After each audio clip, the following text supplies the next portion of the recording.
car il est bon que le cœur soit affermi par la grâce. Hébreux chapitre 13, verset 9.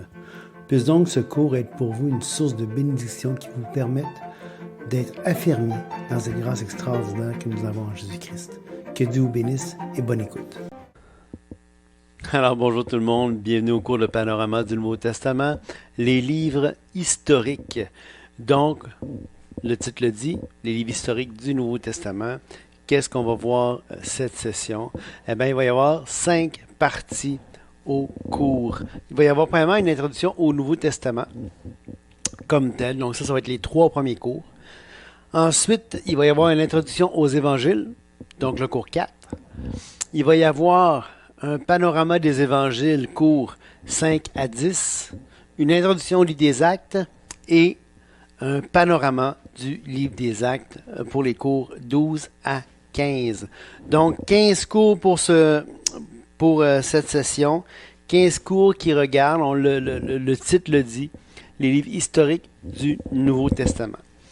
On se rappelle, dans l'Ancien Testament, l'Ancien Testament est divisé en plusieurs parties également. Il y a le Pentateuque, il y a les livres historiques de l'Ancien Testament, il y a les livres poétiques, il y a les livres prophétiques. Eh bien, dans les livres historiques de l'Ancien Testament, il y a 12 livres. Dans les livres historiques du Nouveau Testament, il y en a 5. Bon, on parle de 12 dans l'Ancien Testament, mais en fait, on devrait en compter 17, parce que je pense que le Pentateuque fait aussi partie des livres historiques de l'Ancien Testament. Donc, Pentateuque, il y a 5 livres, plus les 12 livres qui le suivent. Donc, 17. 17 à proprement parler. Ici, dans le Nouveau Testament, il y en a 5, donc les 4 évangiles. Les 4 évangiles qui retracent essentiellement la même période de temps, de la naissance à la mort de Jésus-Christ, avec une emphase pour certains sur la naissance, mais surtout, une grosse partie des évangiles se concentre sur la dernière partie du ministère de Jésus-Christ, avec sa mort, sa crucifixion et son ascension. Donc, c'est quelque chose d'important dans le Nouveau Testament, les livres historiques, parce que c'est le fondement de tout ce qui va venir après. Lorsqu'on comprend l'histoire du Nouveau Testament, en fait, lorsqu'on comprend l'histoire de la Bible, on comprend tout ce qui se passe. Si on ne comprend pas, si on ne prend pas le temps de comprendre l'histoire, on ne comprendra rien de ce qui se passe, rien de ce que les prophètes vont parler, rien de ce que les apôtres vont parler dans les épîtres. Ça va être un peu comme si on ne sait pas à quoi ils font référence. Donc c'est pour ça que les récits narratifs, tant de l'Ancien que du Nouveau Testament, jouent un rôle essentiel dans notre compréhension du texte. Un rôle essentiel. Donc, c'est des récits narratifs, c'est des textes narratifs qui vont nous raconter l'histoire. Ils ne nous racontent pas des histoires, ils nous racontent l'histoire. Ils nous racontent des événements historiques. Et ces événements historiques-là sont fondamentaux pour notre compréhension de l'ensemble des Écritures, tant des livres poétiques que les prophètes, que les épîtres, que les livres prophétiques du Nouveau Testament, comme l'Apocalypse aussi. D'accord? Donc, la méthode du survol, on commence avec la méthode du survol pour bien comprendre ce qu'on va faire pendant ce cours-là. De quoi on parle quand on fait un survol, quand on a un regard panoramique sur un livre, que ce soit la Bible, que ce soit l'Ancien Testament, que ce soit le Nouveau Testament, un regard panoramique, ben le mot le dit, c'est qu'on fait un survol. On aperçoit comme si on se plaçait sur une très haute montagne ou sur une tour élevée. Je me souviens les nombreuses fois que j'ai été à la tour du CN avec Julie et avant. On est en haut de la tour du CN et on regarde et on a un panorama. Je me souviens être allé en haut de plusieurs montagnes, plusieurs monts élevés et d'avoir considéré le paysage, le vaste paysage qui s'étendait devant moi. On regarde, on a à ce moment-là un regard panoramique. Et donc, c'est un regard qui nous permet de voir et d'envisager l'ensemble des Écritures. OK, donc ça, c'est le regard panoramique.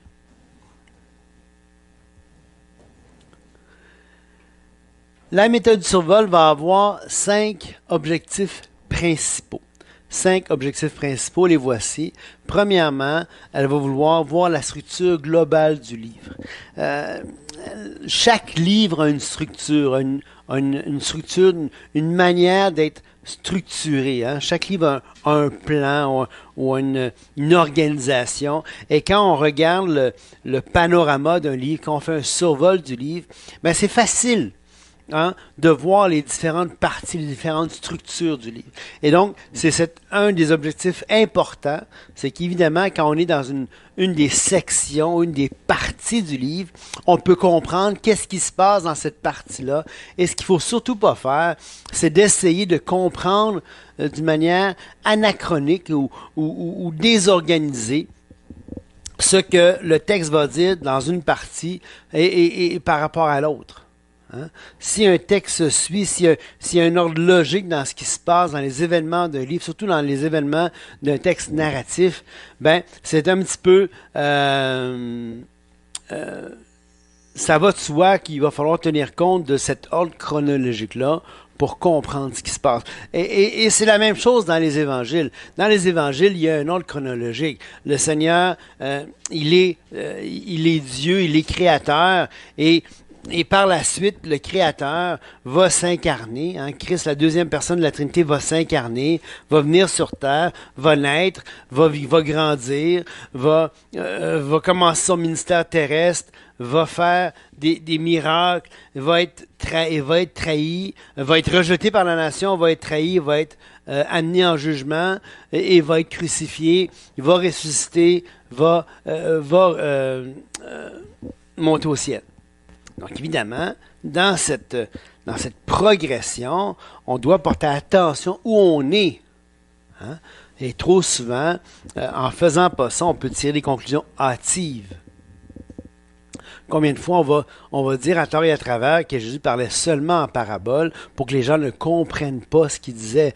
Mais en fait, quand on dit ça, quand on voit ça, ben c'est à un moment donné, à partir d'un certain moment donné, que Christ commence à faire ça dans les évangiles. Il ne fait pas ça tout le temps. OK? Saisir la structure globale. Deuxièmement, observer le contenu général du texte. Qu'est-ce que ça veut dire? Ça veut dire que je veux comprendre les grandes lignes de qu'est-ce qui est dit pour me faire une idée. Et après ça, de la même manière qu'avec la structure, ça va me permettre de bien organiser mes idées, bien comprendre ce qui se passe, mais en regardant les grandes lignes du texte, ça aussi, ça me permet de bien situer les différents événements. Ça me permet aussi de discerner l'atmosphère. C'est-tu une atmosphère joviale, heureuse, sombre, triste? C'est quoi l'atmosphère qui règne dans le livre? C'est quoi? Quel sentiment on ressort de ça? T'sais? Et il y a un mouvement dans le texte. Hein? Au début, il peut y avoir un enthousiasme. Quand on voit le début du ministère terrestre du Seigneur, quand il commence à faire des miracles, on voit il y a de l'enthousiasme, la foule vient, les miracles se font, c'est extraordinaire. Et vient la suite parce que la nation rejette Et là, il y a comme une atmosphère beaucoup plus lugubre, beaucoup plus sombre qui s'installe jusqu'à la crucifixion, parce que là, c'est effrayant, l'atmosphère qui ressort du livre. Et ça, on voit ça. On peut discerner ça justement par la méthode du survol. Ensuite, on peut relier son contenu aux autres livres du Nouveau Testament dans lesquels il se trouve. Par exemple, quand on survole le Nouveau Testament, ben chaque livre, on peut le situer par rapport aux autres livres. Hein? Surtout quand on prend le temps de considérer les choses dans leur chronologie. De cette manière-là, on peut voir que dans les livres historiques, on peut dire, bon, mais tel prophète a parlé à tel moment, ça se passe dans telle situation, dans les 12 livres historiques, où ça se rapporte, où ça fait référence à tel événement, par exemple, dans le Pentateuque. Donc, on peut situer les actions, le livre, par rapport aux autres livres de la Bible, par rapport aux autres livres du Testament dans lesquels le livre se trouve. Finalement, on peut dégager des leçons spirituelles de la pensée globale du livre, du Testament, de la Bible. Hein? Là, on regarde les livres historiques, on fait un survol, un panorama, on va pouvoir dégager les leçons principales, les grandes leçons des livres historiques du Nouveau Testament. Donc, les 5 objectifs principaux. 1. Saisir la structure, observer son contenu général, discerner l'atmosphère, relier le contenu aux autres livres, dégager les leçons spirituelles. Donc, 5 objectifs principaux. Ensuite, il y a 3 cibles principales à atteindre quand on fait la méthode du survol. Comprendre l'emphase de chacune des parties du livre, considérer les relations des parties entre elles et préparer l'analyse de chacune d'elles. Donc ça, c'est important. Donc, premièrement, comprendre l'emphase de chacune des parties. Chaque partie va avoir une emphase particulière. On vient de le dire, quand Jésus commence son ministère, il y a comme une emphase, on découvre le roi, il y a un engouement pour les enseignements de Jésus, pour ses miracles, la foule le suit. Il y a cette emphase-là qui est là, ou encore au début du livre des Actes, on voit l'Église qui naît, l'Église qui grandit, plein de monde vient au Seigneur, l'opposition commence à se faire sentir, mais l'emphase est vraiment sur les succès initiaux des apôtres. Et ensuite, on peut considérer les relations entre les différentes parties, tant dans un livre que dans les différents livres. Par exemple, c'est quoi le lien entre le rejet du roi, la crucifixion, par rapport à ce qui s'est passé avant? C'est quoi les relations entre les parties? Et ça, c'est important. Et ça, c'est le survol aussi qui va nous permettre de faire ça. Et préparer l'analyse. L'analyse, là, imaginez-vous que quand je fais une analyse en laboratoire, je vais m'attarder aux détails. Je vais essayer de comprendre les détails. Quand je fais un survol, j'essaie de comprendre l'ensemble. Alors, je vais pouvoir relier, je prépare l'analyse en ce que j'observe la forêt au complet. Je me souviendrai toujours quand je suis arrivé sur la Côte-Nord au début, on descendait une côte, Julie et moi, puis là, on a vu vraiment la fin de la forêt mixte en montant. Là, on descendait une côte, puis là, tout d'un coup, la forêt mixte cesse et la taïga commence. Hein, les grandes forêts de conifères du Nord commencent et on voit vraiment que le paysage change, le panorama change. Et là, quand on se promène dans la forêt maintenant, quand on va dans les sentiers forestiers ici, ben qu'est-ce qu'on voit? On ne voit pas d'arbres feuillus vraiment, à part quelques bouleaux ou quelques petits arbustes, mais c'est surtout des conifères et des conifères et des conifères. Ben, ça me permet, quand je regarde le panorama, je vois le changement de paysage comme ça. Quand je rentre dans la forêt, quand je m'attarde aux arbres, quand je fais l'analyse de la situation, où est-ce que je suis, ben, je peux relier ça à ce que j'ai vu. Donc ça, c'est important également à tenir compte quand on fait la méthode du survol. OK? Ensuite, tous les livres de la Bible ont une structure particulière ou à peu près. On peut structurer, ou en tout cas, les livres de la Bible à peu près tous de la même façon. Ils ont tous des grandes divisions. Chaque division peut être subdivisée en sections. Les sections, grosso modo, là, c'est les chapitres. Grosso modo. Des fois, ça se peut qu'un chapitre couvre une section et demie ou qu'une section soit plus grande qu'un chapitre. Mais grosso modo, ça se réfère à une section. Une section se réfère à un chapitre. Ensuite de ça, chaque chapitre, chaque section peut aussi être subdivisée en paragraphes. OK? Donc, chaque paragraphe, c'est comme des bouchées qui sont facilement étudiables. Habituellement, ce qu'on va faire, on va choisir, une fois qu'on a bien compris la structure du livre, une fois qu'on a bien compris son schéma global, son synopsis, habituellement, on va commencer à s'attarder à certains paragraphes pour en étudier le contexte. On l'a dit tout à l'heure, pour préparer l'analyse. Le survol prépare l'analyse. Mais pour faire l'analyse, habituellement, on va prendre une bouchée plus petite. Et ce qu'on va faire, c'est qu'on va choisir un ou deux paragraphes et on va appeler ça une péricope. Hein? Péri qui veut dire autour, comme périmètre. Cope, on a le mot couper. Donc, c'est comme si on coupait autour. Vous savez, comme on faisait avant, quand on faisait du scrapbooking, ou qu'on découpait des sections de journal, on mettait ça dans un cartable, ou on collait ça dans un livre pour garder des souvenirs. On coupait l'article et on gardait ça en réserve. Eh bien, on coupait autour. Eh bien, on fait ça pour la Bible, c'est une péricope. C'est comme si on la découpait pour la mettre, pour en faire l'analyse plus précise. Et ensuite, une fois qu'on a pris notre péricope qui est divisé, qui est un ou deux paragraphes, on va prendre le paragraphe quand on comprend sa structure au paragraphe, et là, on va s'attarder au verset.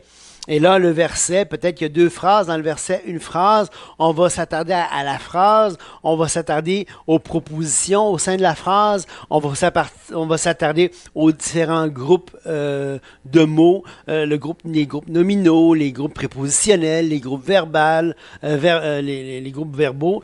Et là, on va pouvoir vraiment aller précisément, et une fois qu'on a étudié la grammaire, la syntaxe et la grammaire des phrases de la Bible, on peut s'attarder vraiment aux mots. Mais qu'est-ce qui veut dire ce mot-là? Tout en tenant compte du survol, de la structure du livre, de la division dans laquelle il se trouve, de la section dans laquelle il se trouve, du paragraphe dans lequel il se trouve, du bout de paragraphe, de la phrase dans laquelle il se trouve, dans la proposition dans laquelle il se trouve. Pour vraiment prendre le temps de bien comprendre le mot dans son contexte. C'est ça faire ce qu'on appelle l'herméneutique. Et c'est pour ça que le survol, le panorama, le regard panoramique est si important. Il nous permet d'avoir un regard objectif, de porter un regard attentif tant sur l'ensemble du livre que sur ses parties.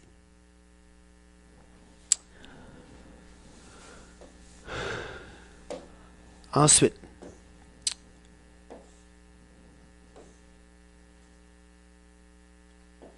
OK. On continue avec la structure du livre. Donc, habituellement, il y a une convention qu'on a prise, mais vous allez trouver dans certains commentaires, peut-être le commentaire du chercheur ou d'autres commentaires bibliques que vous pouvez avoir dans certaines Bibles, par convention, mais les conventions, ce sont les conventions, ça peut changer. Moi, par convention, j'ai comme adopté ça il y a très longtemps, puis je garde cette méthode-là, c'est celle-ci.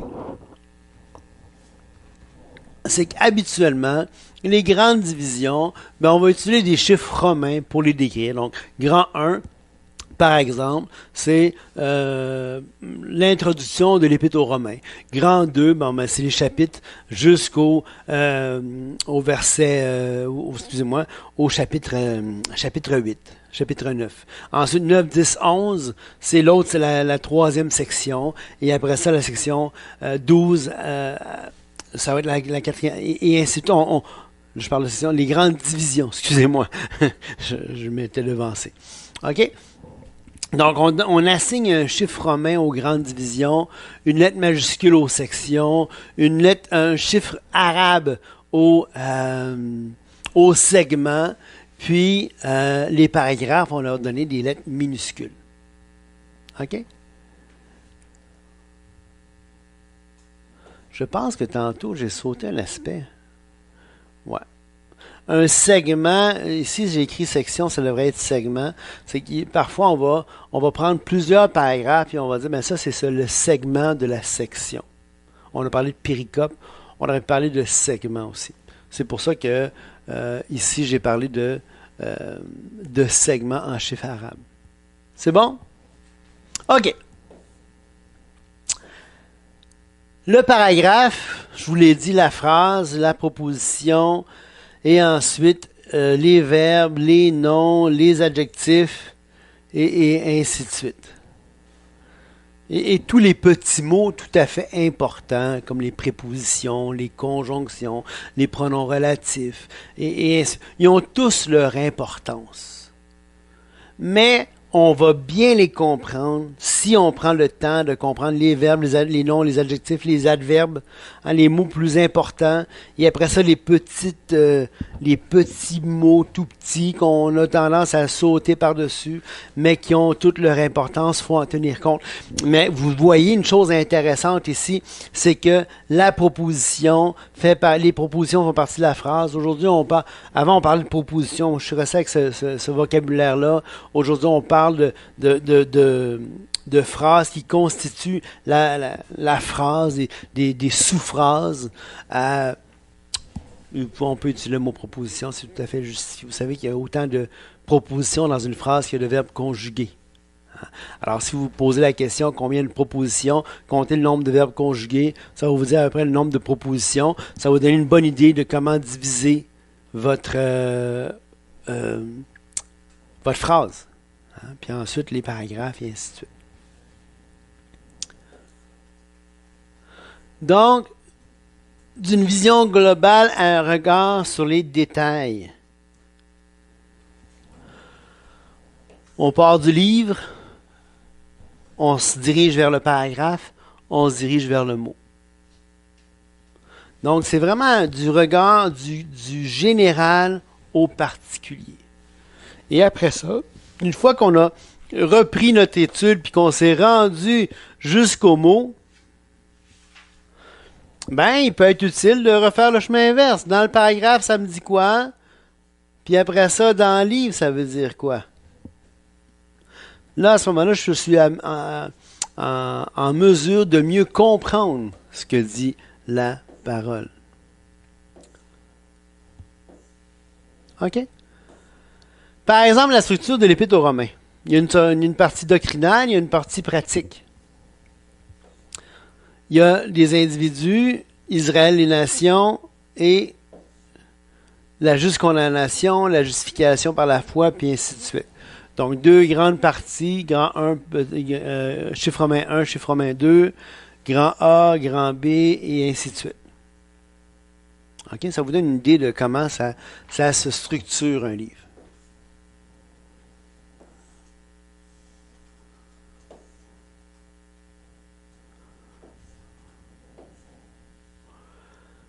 Les grandes divisions de Matthieu.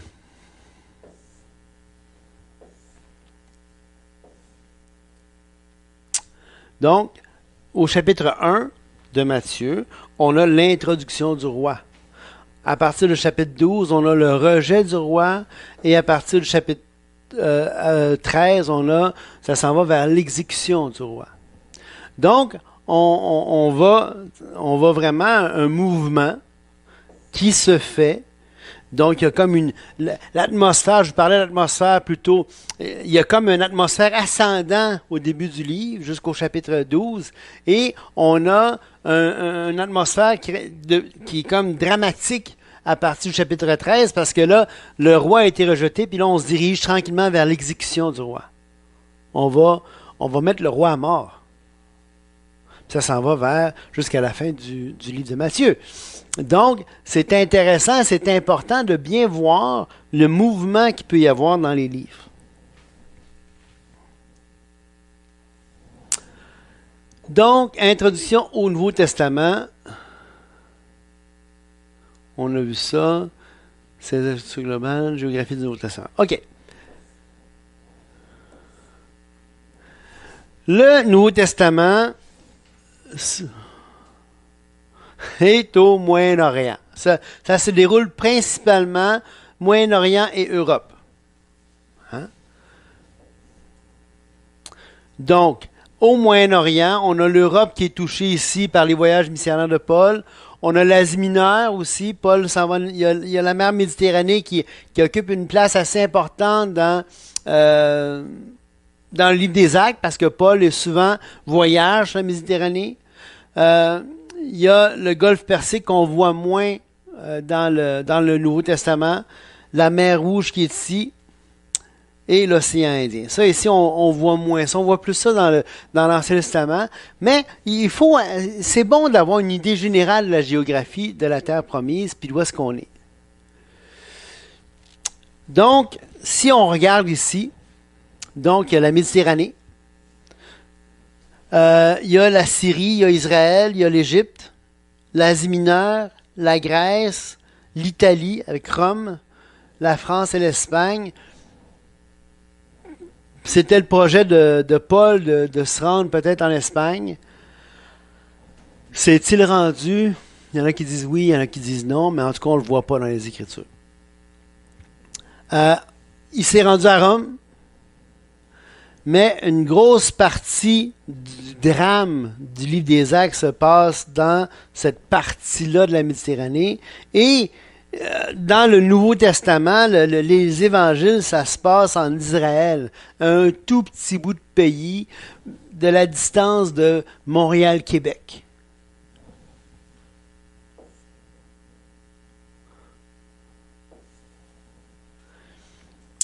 OK, donc voici le petit bout de pays en question. Donc, il y a la côte ici. Il y a le lac de Galilée ici en haut. On va voir souvent Jésus autour de ce lac-là. C'est là qu'il va se promener en barque souvent, aller d'un côté à de l'autre. La foule va le rejoindre. Il va se promener. Beaucoup des drames ou des choses vont se passer autour du lac de Galilée en haut. Il y a le Jourdain où Jésus va être baptisé. Il y a la mer morte. On ne voit pas la mer morte dans le Nouveau Testament. Non, c'est pas dans la mer morte que Jésus a marché. J'entends souvent ça, comme si, parce que la mer morte, ça explique tout. La mer morte est salée. Il pouvait marcher sur les eaux. Je me suis baigné dans la mer morte et c'est vrai qu'on flotte facilement. C'est impossible de marcher sur la mer morte. Et non, ce n'est pas dans la mer morte que Jésus a marché. C'est sur le lac de Galilée en haut. OK? Alors, il faut bien comprendre le relief de la Palestine. Et on voit qu'il y a comme une plaine sur le bord de la mer. Après ça, ça monte comme ça. Il y a comme une série de petites montagnes comme ça. Il y a la plaine du Jourdain. Et puis après ça, ça remonte de l'autre côté du Jourdain.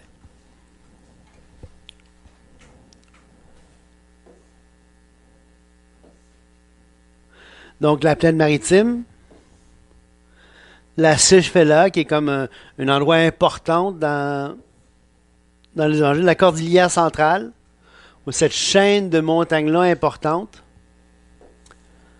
la plaine du Jourdain, le haut plateau oriental. D'ailleurs, c'est d'ici que Moïse va regarder, va contempler la terre promise, de ce côté-ci. Et parfois, Jésus va traverser de l'autre côté du Jourdain.